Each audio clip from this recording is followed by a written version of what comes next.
Good evening and welcome to this year's edition of Friday Night Fever on WLOV. I'm Jim Holder. Thank you so much for joining us. It is week number 1 of the high school football season. A lot of craziness tonight with the weather and everything that Matt was telling you about earlier. We had some delays, several games still going on, but we've got highlights and scores from around the area. We're posting those at WTVA.com. Scores still coming in as we're updating those, so be sure to check that out on our website, WTVA.com. Great year. Been waiting all summer for this. We begin with our game day haircuts and spa game of the week. It was indeed Corinth at Shannon. Two teams that have met quite a bit over the last few years. These two getting ready, meeting on the field before the game. Hopefully you saw us live at Shannon at 4, 5, and 6. Here's Shannon's quarterback Keith Shannon handing off to Swintale White, but that's going to go for a 3-yard loss. Corinth coming off that Jamboree win last week over Horn Lake. Red Raiders punting the football, blocked and recovered by Nazarius Jones. Warriors wearing the white jerseys here. They are in business. As you see, well, Patterson here taking his own number up the middle, 25-yard touchdown run. Extra point was good. Corinth with the early 7-0 lead, and the Warriors very impressive this week too. They go on to win on the road by the final score of 35-0. Itawamba AHS at Amory, nice night for a snow cone if it was not raining where you were. First quarter in this one, Indians were up 7-0, but Amory responds. Hunter Jones to Jay Hampton for the touchdown. Extra point was blocked, but that cut it to 7-6. Ensuing Itawamba AHS possession, Alan Glenn looking for a stop. Davion Sistrunk now playing quarterback for the Indians. Nice moves. He's brought down at the Amory 1-yard line. Almost a touchdown. Looked like it, but he's down at the 1. Who wants to be on the Fever? You do. You know you do, and you are. Congratulations. First play of the second quarter. Isaiah Chandler is going to finish the drive off with the touchdown. 14-6 Itawamba AHS. And the Indians roll in this one by the final score of 46-28. Next stop, Tupelo. Golden Wave hosting South Panola. And we're going to pick this one up in the second quarter. Tigers are leading 7-0. Of course, these two used to be in the same division, now opening up against each other in a non-division game. And here's the handoff for Tupelo to David Hayes. And watch what happens. Looks like he's down, perhaps, but his knees never hit the ground. So guess what? He keeps going. Everybody else stops. Hayes keeps going. And that's a 68-yard touchdown run. The extra point was no good, but that cut it to 7-6. And South Panola trying to go to work, and Terrio Draper calling his own number. Met by a host of Golden Wave defenders. It's a 2-yard loss. Tupelo led 9-7 at halftime, but South Panola getting the win in this one, 21-15 is that final. Saltillo at North Pontotoc. Vikings and the Tigers taking the field, ready to go in this one.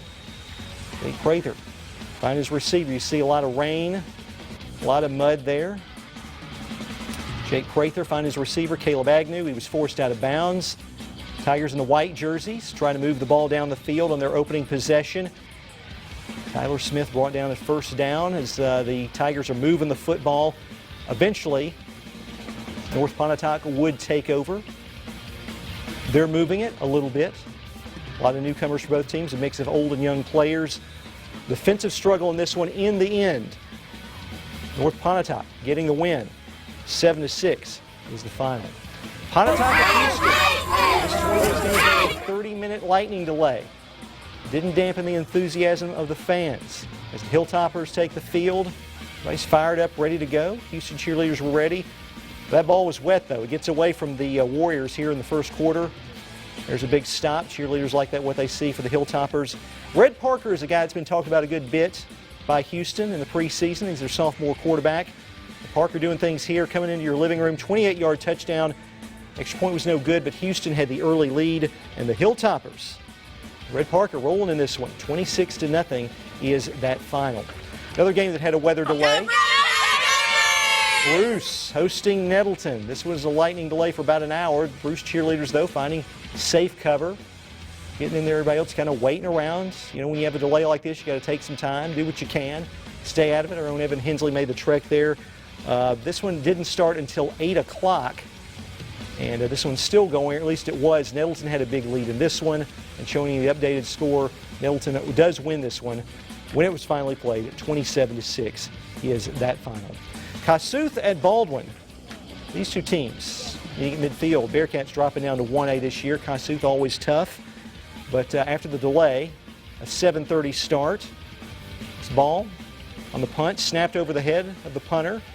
Kossuth would recover. The problem was they're down at their own 1-yard line. Baldwin's going to take over. So the Bearcats are in business.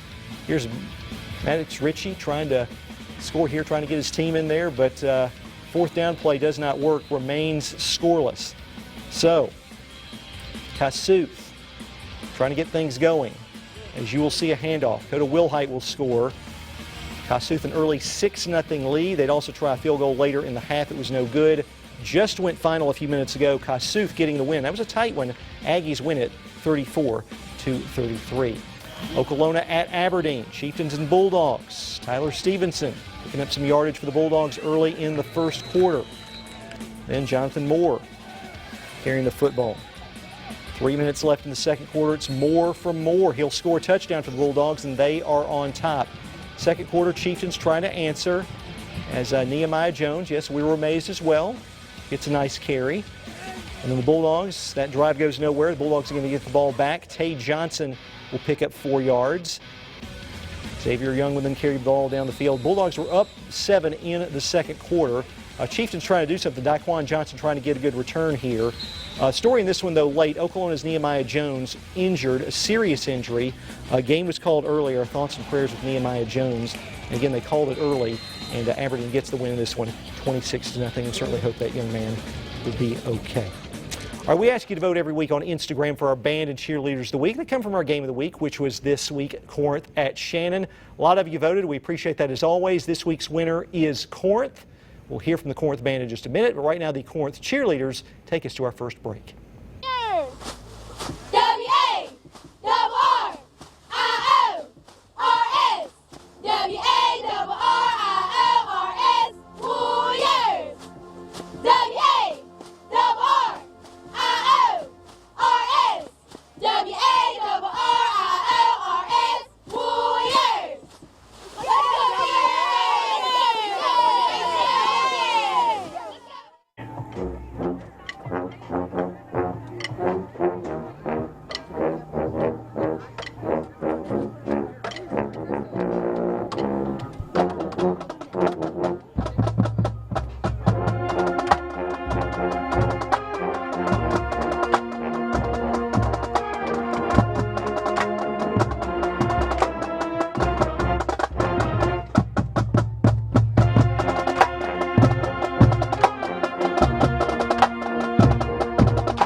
Our band of the week from Corinth High School. Corinth winning the Band and Cheerleader of the Week contest on our Instagram account. Congratulations to them. Welcome back to Friday Night Fever on Fox. I am Jim Holder. It is week number 1 of high school football. Of course, we had all these weather delays we've talked about, so we're continuing to get final scores rolling in. And you can find those at WTVA.com, also on our ticker as well. Let's continue with highlights. Hamilton at Hatley. Who is the real H-Town? Well, these youngsters are going to say Hatley. Hamilton's going to say Hamilton. Hatley Tigers driving in the first. Nick Washington just stuck there by Hamilton's Zachary Crawford Jr. Ken Adams and company says, you know what, we run the football. It's what we do. We're going to keep doing it, and that's what they do. High snap to Markel Hunt, but he just takes it and goes with it like they drew it up, right? 7-yard touchdown, impressive play. It's 7-0 Tigers. Hatley cheerleaders proud of that play. They'd also be proud of this one as Hamilton trying to get something going, but this one going to result in a big loss. And Hatley, well, those teams to watch out for. They've been building up in the last few years. 35-7, Tigers get the win. Boonville at Moorville. This is a tight ball game for a while. Blue Devils up 18-12 at the half. They were down third quarter. John Daniel Deaton back to throw, looking for a receiver. Instead, he's going to be sacked by Donovan Caldwell. So Blue Devils forced to punt. Cheerleaders hoping for a stop, but the Troopers on the move. Dawson Phillips finding Pat Patterson. Patterson brought down. Hey, Pat, is it a first down? Yes, it is. Refs agree. Moorville fans into it. They were hoping for a score on this drive, but Phillips back to throw, looking for his receiver, but instead T.J. Brown with the big interception. That was a big play as the drive is stalled, and Boonville goes on to win this one by the final score of 32-20. An all-county matchup, New Albany at East Union. Unibowl. And New Albany, big lead in this one, second quarter. Hayden Roberts. Watch what happens on this play. Coming into your living room here, Will he reach the pylon? He does. Helmet comes off. Is he going to score? They give it to him? Yes, they do. You might as well. His helmet came off and everything. So A for Everett gets 6.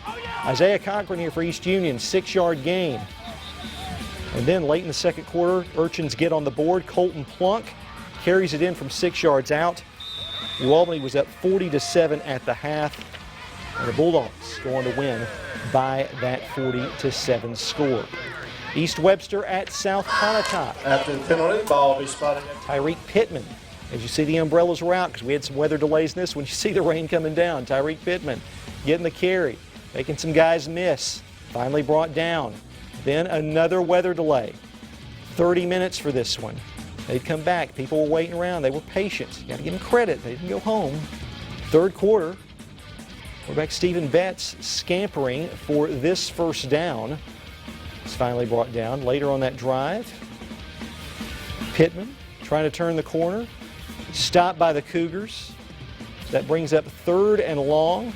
Rod Cook's squad trying to look for a stop, but the ball slick tonight, as you can see. So the Cougars take over. And I mentioned the ball being slick. Well, here's another example. Hard to hold on to. In the end, East Webster is going to get the win. 35-6 is that final.